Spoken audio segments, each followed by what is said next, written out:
Hello दोस्तों, माटेल mechanical YouTube में आपका स्वागत है। तो गाइस, हमारे चैनल पे नए हो तो हमारे चैनल सब्सक्राइब कर दियो, क्योंकि आने वाला वीडियो को आपको नोटिफिकेशन मिले।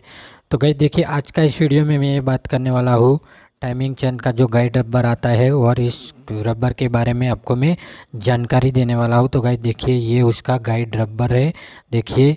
और इसको बोलते हैं गाइड रोलर, जो टाइमिंग चेन के बीच में लगता है।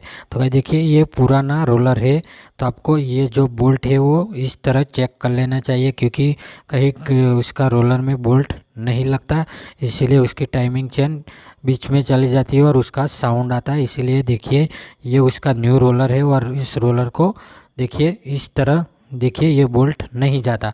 जब आप अंदर लगाओगे तो ये रबर, तो गाइस देखिए, इस रोलर को इस तरह बोल्ट लगा के चेक कर लेना चाहिए, क्योंकि एक साइड से वो बोल्ट फिटिंग नहीं होता। देखिए ये अटक जाता है, तो ये छेद है वो आपको सही कर लेना चाहिए, क्योंकि उसकी जगह में अच्छे से मूव हो सके, क्योंकि वो टाइमिंग चेन के बीच में लगता है। और अगर ये सही नहीं होगा तो आपकी जो टाइमिंग चेन है वो साउंड आएगा, और रबर उसकी जगह में अच्छे से मूव नहीं होगा। इसलिए वो छेद चेक कर लेना चाहिए। तो गाइस, हमारा वीडियो पसंद आए तो लाइक कर देना, सब्सक्राइब कर देना, शेयर कर देना। इससे सारे टू व्हीलर के लगते रिलेटेड वीडियो हम बनाएंगे।